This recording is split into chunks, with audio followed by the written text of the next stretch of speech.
Many thanks for staying with us on Good Morning Abuja. Now, for our next conversation, we all know that when we hear of accounting, we begin to think of very bulky calculations and we think of big companies, but really in everything we do we must account for it, right? Okay, because of that, even our homes, running our homes, we need to account for everything we do. And that is why this morning we come to you with a conversation on home accounting. And to do justice to that, I have in the studio Glory Okoli, who is an accountant and public speaker. Welcome on the program. Thank you so You have much. A lovely smile there. Thank you. You look beautiful. Good morning. Thank you. So, when people hear of, as I earlier said, when people hear of accounting, especially people like me, once you just say calculate, we're not there again. Like you've lost us from that word calculate. And then we all know that we go to the markets with a lot of money, and then when you come back, you're looking at the thing you bought and you're thinking of the money you carried to the market, and you're like, I must have misplaced money or something. Sometimes you now sit and say, okay, I bought this one so amount, I bought that one so amount. What can people do to ensure that when you go to the market, you don't buy things that you see, like you cut down on expenses? How can people effectively do that? All right. Well, thank you very much. That scenario, it has happened to the best of us. You go to the market, you are thinking you even lost money. But I think it starts off from the beginning. It's basic. Managing the home is a very important aspect of the macro economy that cannot be overemphasized. Okay. Because the macro economy, in fact, is a accumulation of the micro economy, which starts from the homes.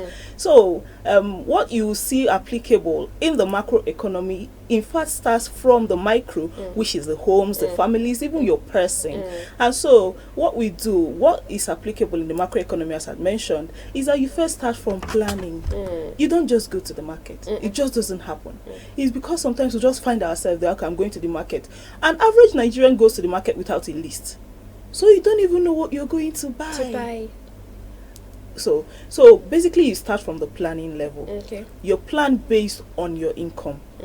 Okay, you're a wife, for example, you're managing a home, and I know on the average your husband gives you 100,000, and you're supposed to manage a home with 100,000. That's for 1 month. You need to actually write down the plans. How many soups am I going to make in a month? Oh, you can even count. And how long is the soup going to take? Yes, and then before you decide how many soups you're going to make a month, it goes back to, do you even have a family food menu, timetable? An average Nigerian doesn't have that. Wow. So you wake up in the morning, what are we going to eat today? What are we going to eat tomorrow? What are we going to for breakfast, lunch, and dinner?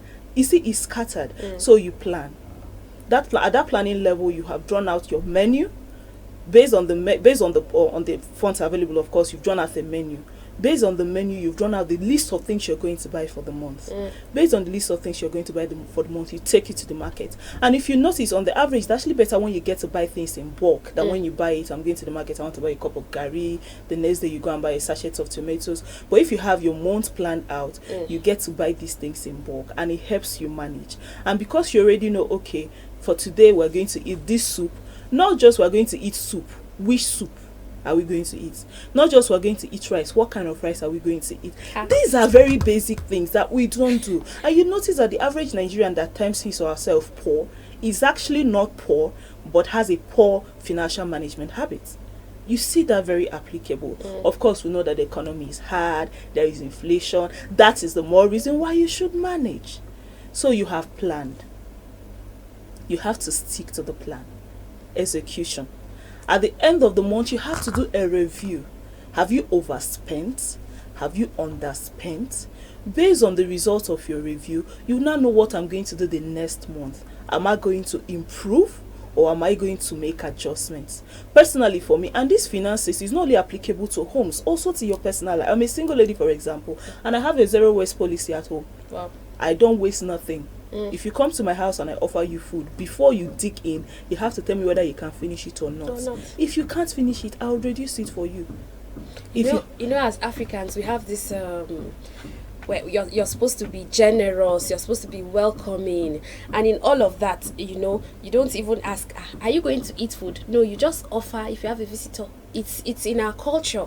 If you have a visitor, they tell you don't go and begin to ask, will you eat? No, you just offer the food. And if you look at it, all of these are ways that you can actually waste resources. How do we curb that? Because our culture and what we actually have at hand are like conflicting. Okay. I don't know if it's a personal thing. For me, when you come to my space, the first thing I offer you without asking is water. But for food, I would have to ask you whether you want to eat or not. And it's not a bad thing. And you know, sometimes it's actually the atmosphere that you create around you is what makes people treat you the way they do sometimes. If you come to my place, you already know, few friends that have come to my place maybe 2 or 3 times, you already know that you can't waste food in my house. It's not possible. I was well trained. And they don't waste food where I'm coming from. You know, because for every food you waste, you actually waste money. Yes. For every time you fail to plan, you actually plan to fail. And when we say these things, people think that you have to apply it in a very big level. It starts from your tiny little bit of things that you do. And that's what we have failed to do. I usually say this very funny thing, and it may sound selfish. Everybody should be an accountant. If you are not one, marry one. If you can't marry one, hire one. If you can't hire one, by all means, befriend one. It's basic thing. If you want to take it to the next level, even at the end of life, for us that believe, you will go and give account of how you have lived your life here. So over everything there. So you have to start for practicing it here. Yeah. So at the home front, planning is missing in many homes. There are people that wake up in the morning that have no idea what they are going to eat for the day. So I just eat anything that is available. At what quantity, I don't even care. And then you feel that at the end of the day, the money is just going to... No, it doesn't work like that. Planning is basic. It's very, very big. It cannot be overemphasized. You have to plan from the beginning, and you have to plan ahead. And what we do sometimes, we succeed at the planning level. When it gets to the execution level, we just do anyhow. And again, you have failed at that point. And some of us, we get to the execution level, and then we don't get to review. You need to check yourself. You know, all of this. Am I sticking to the plan? All of this you're saying is making me like, wow. So I have to plan, like have everything, plan. And then even do a review at the end of the month. Yes. To an average person, it sounds really big, like something that you cannot achieve. Is there a way you can tell us, is there a simple format to all of this? All right. So while I was working, I have this colleague that I was very impressed by. She has a book. Now when you start accounting, you think you have to get a software. She has a book. What she does, she writes her salary on this side, and then she writes her expenses for the month. And if you watch her, she sticks to it. She doesn't buy food. She brings her food to work. That is how she has decided to plan herself. What is my salary for this month? I've written it one place, because what you don't write, you can't go back to check. You don't just do things anyhow. If you must actually succeed at anything, especially the home, and if we are failing at the home front, there is no way that we're expecting the nation not to fail, because we are training people at the home front. When they come to the office, this person has not been trained at home, and then you magically expect the person to be able to manage resources at the macro level. It's not possible. So this planning is not a big thing. It's something, okay, what do I work best with? I have a book. This is the salary that I earn. And you know, sometimes when you talk about your salary, you think it's one big amount. For somebody that earns 100,000, by the time you remove your transport, make provision for your health, make provision for a couple of other things, you realize that you actually have a small amount of money available to you. And then you write down, these are basic things. And there's a way that I actually plan to do things, or the way that is generally applicable. And if you work with it, there are expenses that are fixed. You can't do nothing about them. For example, if you don't have a house, you have to provide for your rent. And we have the attitude of waiting, okay, I'm going to pay rent in December, so you magically wait till December for the money to appear and you pay. If you're going to pay money in December, you have a 12-month horizon to plan for it. To be keeping small portions aside. So you set aside a small portion of your income every month towards that. For example, you are paying your light bill. You set those are expenses that you can't negotiate, so you make sure you set those aside. Then you get to the expenses that are negotiable. We call those current, the ones that you can't negotiate fixed. Those ones that are negotiable, those are the ones you begin to adjust in. Those are the ones you begin to adjust in. On a macro level, we talked about three motives for holding money, and every expenses you can basically make can be summed up in those. There's this transactionary motive. That is, I hold this money because I want to use it and do this, I want to use it and do that, I want to use it and do this. Just your daily expenditures. For companies, their operational expenditures. There is the precautionary motive, monies that you set aside for eventualities. What if somebody falls sick? What if I do this? What if I do that? What if this happens? So those are precautionary motives. Then there is a speculative motive. You must set money aside, something that we call our savings. This one, I'm not touching it. I'm keeping it to take advantage of opportunities that may arise that would help you to grow that money. So you can just divide into those three aspects and say, this one. Some places go as simple as, these very nomadic people that we see and we think that they are not doing well. Most of them don't even bank their money. But they have money set aside. This can, for example, is for this. This can, for example, is for this. And this can, for example, is for this. And they don't get it mixed up. And you see that these persons are succeeding on that level, and you think that you're doing well because you dress up in the morning and you go to work, and at the end of the month you're paid averagely 150, 200,000. But you also see that at the end of that month, you are still waiting for the next salary to come before you can barely survive without the next salary. It's because that culture of planning is missing. It's missing, and that is why you also see husbands and wives who quarrel at home. It's never enough, and the only way you can make it enough is to plan based on what you have. Because for most families, for most people, me inclusive, if you ask me, how much do you need to run a home, or how much do you run your home in a month? I don't have an answer. And I think most people are like that. If you don't have that answer, you're just going to go on and on and on and on, and you find yourself in that circle where you don't know, and whatever you don't know is bigger than you. If you don't know what you need to plan your home, for example, when you are even a single person, don't expect that when you get married you magically know. It doesn't work like that. So, but what can people do to improve on this? Be intentional. Okay. That's the first thing. Be intentional, and don't begin to see it as I think people see it as a very big thing. Because I'm seeing it as a big it's thing. Not a big thing. Oh, okay. For this rice now they have bought, I should know when it will finish. Yes, I can just say, okay, 3 months. But most of the times you find out that in 3 months, before the 3 months, everything has finished. But when you go about like, okay, this rice now, okay, it will finish in 3 months. For it to get to 3 months, I have to cut down on eating. Is that not being, the normal, the average person would think, is that not being stingy to yourself? Let me tell you something. When you are intentional towards achieving a particular goal, it will take a lot from you. You don't expect when people come around you, they adjust to you. When you yourself, you're not willing to adjust to your own plans. Don't think that when you make the plan, that is the point of execution. You have to be willing to do it. For example, for me, I don't earn much, so I go to the market once in 3 months. Once in 3 months? Yes. But of course, you have to go to the market to buy fresh meat and all of that. But things like rice, milk, those things that you can buy in bulk, I like to go to the market once in 3 months because it saves me money. I save up that money that period, and then ending of March, I'm supposed to go to the market. So I already know that I save towards. I've not gone to the market to buy anything apart from basic things this year. It works for me. And sometimes people feel you're living large. I'm planning myself, and I'm living small in a large way.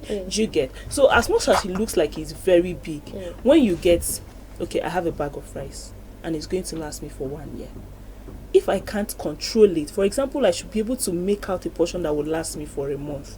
These things are practical things. It's because we're not intentional and we have not put our minds to it. It looks like it doesn't work. It does work. Because from this side, I'm even looking at you like, okay, you should be able to make out and know that, okay, the whole year. So what do? You go over like 1 cup, 2 cups. Okay, I know I'm eating 3 cups, and this rice contains 100 cups. So I'm going to divide. Do you do all of that? Okay, if you can't do long term, why not start with a month? Okay. If you can't do 3 months, you can start with a month. If you start with a month, I've bought this, and it's going to last me for a month.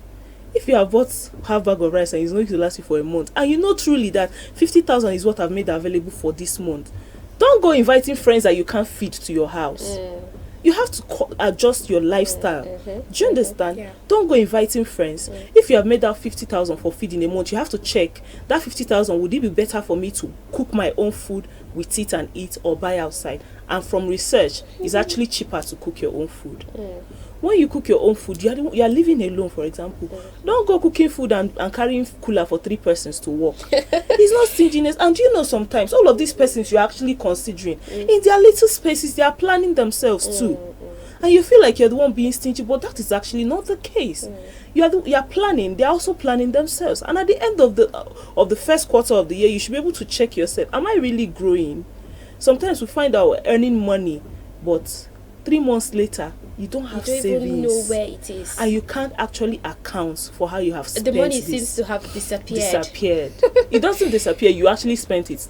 You realize that nobody robbed you. You actually spent this. And the fact that you can't account for what you spent on yourself shows that you can't even hold another person responsible for. Because tomorrow, and it also depends on where do you see yourself tomorrow. It influences how you act today. If I have a target of, okay, I want to have ₦1 million saved by the end of this year, you will know that I won't wait till September to start saving it. I won't wait till December to start saving it. Some persons even go as far as, I don't keep my savings with me. If you can't trust yourself so much to keep that savings with you, how do you trust someone else? You could put it in a fixed account. There are a lot of things you can do to keep that money away from you. Right? Okay. To keep that money away from you such that you don't get access to it to spend. Because some persons, I have a good heart, auntie asks me give, brother asks me give. Research has also shown that the auntie that is asking 10 other persons. So you give auntie 5,000, peradventure 6 other persons send 5,000, auntie have 30,000, and you don't have even up to that 30,000 compared to the auntie that is asking. So these things are not wickedness the way we see it. It's not stinginess the way we want to describe it. It's simply that, one, you have to live within your means. If you have to make any meaningful difference, you have to plan. Even if you have to talk about your general life, your relationship, anything that you have to do, you have to plan. And we plan. All of us actually have a plan. I know what I want. But execution is the problem. That point of execution, you have to be willing to adjust. We're not willing to adjust. Some of us are not willing to make that necessary uncomfortable adjustments. And some of us are not willing to check. You know, you are comfortable to check another person, but you're not comfortable to check yourself. There are some persons that because they work, they can actually plan what they will wear for a whole week. If you can plan what you wear for a whole week, why can't you plan what you eat for a whole week? You should. You should be able to plan what you eat for a whole week. If you can do it for a whole week, you can do it for a whole month. Okay, let's talk of wear and tear of items we buy. You know, the average Nigerian likes to have their rooms or houses decked up. When you come to the house, you should be marveled at what you would see. And you find out that most of those things we buy, either to wear, put in the house, or whatever, within 2-3 months, they begin to depreciate. So how do you know, okay, I shouldn't buy this, I should go for this instead? How do you know what will depreciate, what will appreciate, and how do you train yourself, you know, to be able to make better choices? Okay. Almost everything depreciates. Let's keep that for example. And then it goes back to where you now have to make provisions for things. Things that depreciate, you should make provision for them. Let me give you an example. For somebody that works actually, and you earn 100,000, and you have a car that you drive to work. If you've bought that car for maybe 6 million, and you're going to use that car for an average period of 5 years, or let's say 5 million, and you're going to use that car for an average period of 5 years, you would realize that for every month every year you have to make a provision of 1 million. So as you're using that car to go to work, that car is costing you 1 million per year. Let's say work is not the only thing you are doing with the car, you're also running some home funds with the car. So you say, I'm using 50% of this car for work, 50% for home sometimes. So you realize in average you're using 500,000 out of the 1 million towards work. So when you are talking about your salary in a year, in a month, you know that, okay, 500,000 in a year. Break it down a month, how much is it? A little bit above 40,000. You realize from your salary, you're supposed to make provision of 40,000 naira that you have utilized on your car. So that at the end of the period of that car, you should be able to replace it. It's not when that time reach, or you think it's when that 5 years reach. No, it will start now. So if I buy, for example, a piece of furniture, and I know that, okay, this furniture, after 5 years, I should be able to change it or improve on it, I should start making provision for it. We don't do From that. when you are buying Yes. We don't do that. Organizations do that. Organizations that have succeeded over time actually do that. As much as it sounds, accounting is theoretical, that's what a lot. It's as practical as the air that you breathe. It's as practical as that. And sometimes you don't actually just, okay, I've used this money, I've put it somewhere, I'll just be putting it. Sometimes you just put it in something that it will be earning you 2%, 3%, 4%. Some persons are so meticulous that they have an account that they just move their money to. They don't have no ATM on their account. They don't have access. I have an account that I don't have ATM on it, no access mobile, no nothing. So sometimes when I think of the stress of even going to that bank to withdraw, I'll just sit my ass at home. So that's why you also have to be intentional. Okay. So everything that you buy, anything that you can actually think of, down to your jewelries, you have to change them at some point. And if you have to do that, you have to make provision. Keep them in mind and plan towards it. Make provision towards it. And you realize no matter how we see it, no matter how we talk about it, no matter what we talk about actually, we will come down to planning. You must plan, and you must be intentional to stick to those plans. And you must make provision to check yourself. Am I doing this? And sometimes it's not perfect. You will start, you won't do it so well. Keep on it, keep at it. You will see that you'll get there. This is a conversation I am really, really enjoying, but you know how it is. Our time is up. I understand. But I have picked a lot of things from you. Thank you. I have to be intentional. Very. I have to plan and do a review. I don't know. Check. I don't know if I am going to ever do all of that, but at least I have the knowledge, and hopefully I would, and other people too out there watching us would. Thank you so much for coming on the program. It was such a pleasure. Yeah, it's been an engaging conversation, really. Thank you. Well, we've heard it all. Please, we have to plan. We have to cut down on excesses. And this applies to everyone, me inclusive. Good Morning Abuja continues shortly after this timeout. Please stay with us on the Unity Station.